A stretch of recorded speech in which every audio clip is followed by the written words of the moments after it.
வணக்கம் பக்தி info channel நேயர்களே, நான் உங்கள் அன்பான சயின்டிஃபிக் வேதிக் அஸ்ட்ராலஜர் அஸ்ட்ரோரஞ்சி பேசுகிறேன். நல்லது நினைப்போம், நல்லதே நடக்கும். இந்த வீடியோவில் நம்ம என்ன பார்க்க போறோம்னா, ரிஷபராசிக்காரர்களுக்கு ஜூலை 2026 எத்தகைய ஒரு மாதமாக பலாபலன்கள் நிறைந்த ஒரு மாதமாக இருக்க போகுதுங்கிறத சயின்டிஃபிக் வேதிக் அஸ்ட்ராலஜி முறையில் எந்த விஷயத்தையும் மிகைப்படுத்தாமல், பரிகாரங்கள் அது மாதிரி விஷயத்துக்கெல்லாம் போகாமல், எது மாற இடத்தில் ராசிக்கு எந்த மாற டிகிரியில் எந்த கிரகம் இருந்தால் எது மாற ஒரு பொது பலன், பொது தாக்குதல், இந்த ஒளி தத்துவ பிரகாரம் எந்த மாற ஒரு தாக்கம் ரிஷபராசிக்காரருக்கு கொடுக்கும். ஃபார் எக்ஸாம்பிள் பாருங்க, ஆண்டு கிரகம் என்று சொல்லப்படுகிற சனி 11ஆம் இடத்துல நீடித்திருக்கிறார், குரு 3ஆம் இடத்துக்கு வந்து விட்டார், ராகு 10ஆம் இடத்தில் இருக்கிறார், கேது 4ஆம் இடத்தில் இருக்கார். இந்த ஆண்டு கிரகத்தின் சஞ்சாரம் எந்த தாக்குதலை, எது மாதிரி ஒரு அமைப்பை, எந்த மாதிரி ஒரு தாக்கத்தை ரிஷபராசிக்காரர் கொடுக்குதுன்னா, இதுவரை குருவால் பார்க்கப்பட்ட ராகு இப்ப குருவால் பார்க்கப்படாத ராகுவாக 10ஆம் இடத்துல நீடித்திருக்கிறார் ரிஷபராசிக்கு. ஸோ வேலையில நம்ம கொஞ்சம் பிரச்சனைகள் வரும். இதுவரை கொஞ்சம் ஸ்மூத்தா போயிட்டு இருந்ததெல்லாம் கொஞ்சம் களைச்சுட்ட மாதிரி இருக்கும். தொழிலில் கொஞ்சம் அதிகமான ஒரு ரீஆர்கனைசேஷன், கொஞ்சம் மாற்றி அமைக்கிறதுலாம் கொஞ்சம் செய்ய வேண்டியதாக இருக்கும். இடம், வீடு, வண்டி, வாகனத்தில் கொஞ்சம் கேர்ஃபுல்லாக பார்க்க வேண்டியதாக இருக்கும். சர்வீஸ் பண்ண வேண்டியதாக இருக்கலாம், அப்கிரேட் பண்ண வேண்டியதாக இருக்கலாம். தாயாரின் உடல் நலம் கொஞ்சம் பார்க்க வேண்டியதாக இருக்கும்.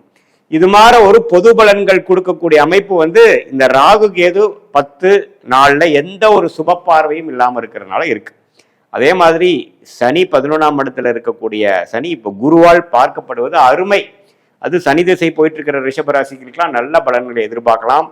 இன்னுமே வரக்கூடிய லாபங்கள் அதிகமாக வரும். வேலை பளு அதிகமாக இருந்தாலும் லாபத்துக்கு குறையில்லாமல் இருக்கும். வேலையில் நல்ல ஒரு ப்ரொக்ரெசிவான அமைப்புகள் இருக்கும். மாணவர்களும் நல்லா படிக்கக்கூடிய அமைப்பு அதெல்லாம் கொஞ்சம் கொடுக்கும். அதே மாதிரி குரு 3ஆம் இடத்துல 7ஆம் இடம் என்று சொல்லப்படுகிற மனைவி ஸ்தானம், கணவர் ஸ்தானம், குடும்பஸ்தானம், அந்த பங்குதாரர், நம்ம அன்றாட வாழ்க்கையில மீட் பண்ணக்கூடியவர்களை பார்க்கக்கூடிய அந்த பாவமாகிய 7ஆம் பாவத்தை குரு பார்ப்பதனால நல்லாவே நிறைய அசோசியேஷன், இப்போ நிறைய இந்த பிஸ்னஸ்ல இருக்கிறவங்களுக்கு நிறைய கான்ட்ராக்ட்ஸ், நிறைய ப்ராஜெக்ட்ஸ் கிடைக்கிறது, வியாபாரம் பெறுகிறது, வேலையில் இருக்கிறவங்க, மார்க்கெட்டிங்கில் இருக்கிறவங்களுக்கு நிறைய கஸ்டமர்ஸ் பார்க்கறது, சோஷியல் லைஃப் அதிகமாக இம்ப்ரூவ் ஆகிற மாதிரி, நிறைய கான்டாக்ட்ஸ் இன்க்ரீஸ் ஆகிற மாதிரிலாம் அமைப்புகள் கொடுக்கும்.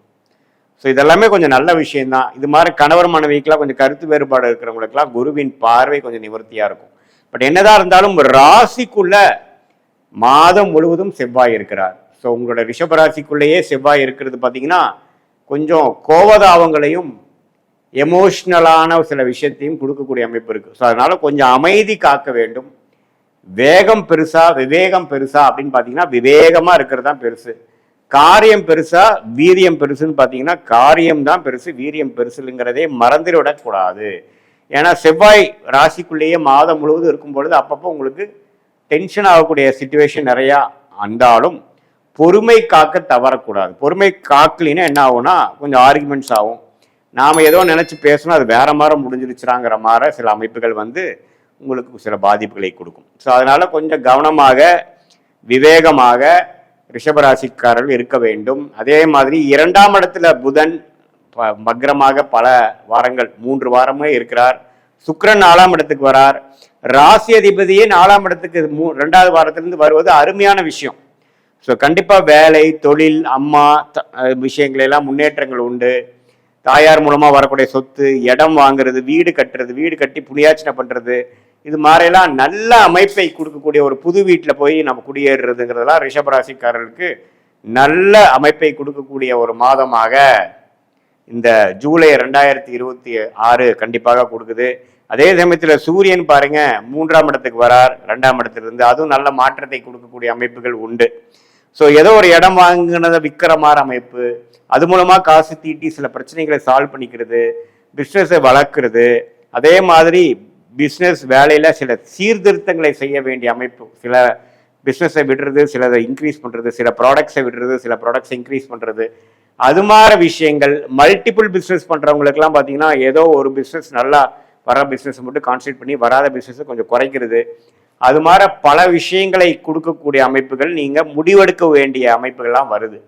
ஸோ எப்பவுமே அந்த குரு 3ஆம் இடத்துல இருந்து 7, 9, 11 பார்க்கும் பொழுது லாபம் பெறுவதற்காகவும் அடுத்த லெவல் நம்ம முன்னேறுவதற்காகவும் சில முயற்சிகளை எடுக்கக்கூடிய அமைப்புகள் கண்டிப்பாக இருக்கு. அதுல இந்த ஜூலை மாதம் நெக்ஸ்ட் வரக்கூடிய காலகட்டத்துக்கு வேணுங்கிற ஒரு அடித்தளத்தை கொடுக்கக்கூடிய ஒரு மாதமாக, அது வேலையில் இருக்கிறவங்களா இருந்தாலும் சரி, தொழில் பண்றவங்களா இருந்தாலும் சரி, படிக்கிற மாணவர்களாக இருந்தாலும் சரி, அதிக முயற்சிகள் எடுத்து அவங்க என்ன எய்ம் பண்ணாங்களோ அதை அடைவதற்காக பெரிய ஒரு முயற்சியும் உழைப்பும் போடக்கூடிய ஒரு அற்புதமான ஒரு மாதமாக இந்த ஜூலை மாதம் இருக்குங்க. ஏன்னா ராசி அதிபதி 4ஆம் இடத்துக்கு 2வது வாரத்திலே வந்துடுறார். 3ஆம் இடம் அதிகமான குரு புதன் அப்படிங்கிற மாதிரி ஒரு அமைப்புகள்லாம் சேர்ந்து ஒரு சுகத்துவமாக இருக்கும் பொழுது நல்ல ஒரு அமைப்பு இருக்குது. முயற்சிகள் அதிகமாக இருக்கும்.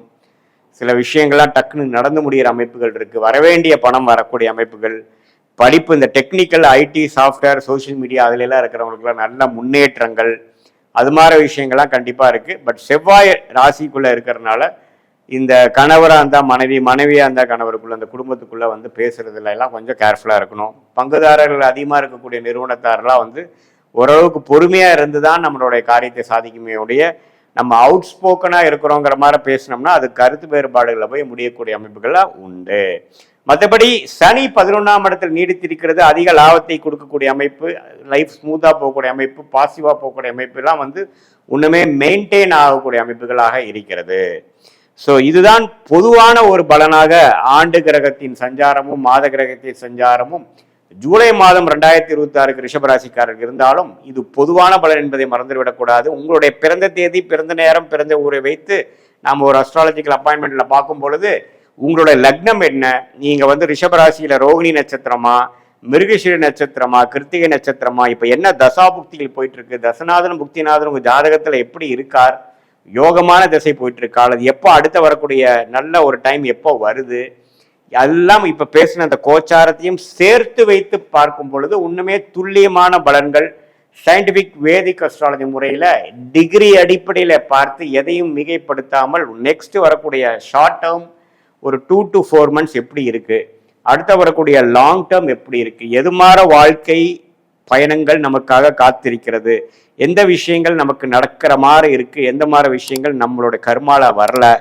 எந்த பிராப்தங்கள் இருக்கு, எந்த பிராப்தங்கள் நமக்கு சரி வராது, எந்த நேரத்தில் நம்ம இடம் மாறலாம், எந்த நேரத்தில் நம்ம வேலை மாறலாம், எந்த நேரத்தில் இந்த முடிவு எடுக்கலாம், எந்த நேரம் வரைக்கும் பொறுமையாக இருக்கணும், எந்த துறை நமக்கு லாபகமாக யோகமாக வருகிறது, எந்த மேற்படிப்பு நமக்கு கை கொடுக்கும், கல்யாணம் அமையக்கூடிய டைம் எப்போ, நம்மளுடைய திருமணம் எப்படி இருக்கு, காதல் திருமணமா அல்லது அரேஞ்ச் மேரேஜா, எது மாதிரி அமைப்புகள் இருக்கு, வெளிநாடு போகக்கூடிய யோகம் இருக்கா, அல்லது நம்ம உள்நாட்டிலே இருக்கிறதா நமக்கு திருப்தியா, நமக்கு யோகமா இருக்கா, அதே சமயத்துல நம்மளுடைய வேலைகள் அரசு சார்ந்த விஷயமா போலாமா அல்லது பிரைவேட் செக்டாரா போலாமா, எது நமக்கு யோகமா இருக்குன்னு தெரிந்து கொண்டே ஆனால் அதுக்கு தகுந்த மாதிரி திட்டங்களை நீங்கள் தீட்டி வாழ்க்கையில் எளிதில் வெற்றி பெற்று எதிர்நீச்சலே போடாமல் நம்ம கர்மா என்னவோ அதுக்கு தகுந்த மாதிரி நம்மளுடைய செயல்களை அலைன் பண்ணிட்டு அதுக்கு பிரகாரம் நம்ம வாழும் பொழுது எளிதில் வாழ்க்கையில் வெற்றி பெற முடியும் என்று சொல்ல விரும்புகிறேன். மீண்டும் மற்றொரு காணொளியில் சந்திப்போம். நன்றி, வணக்கம்.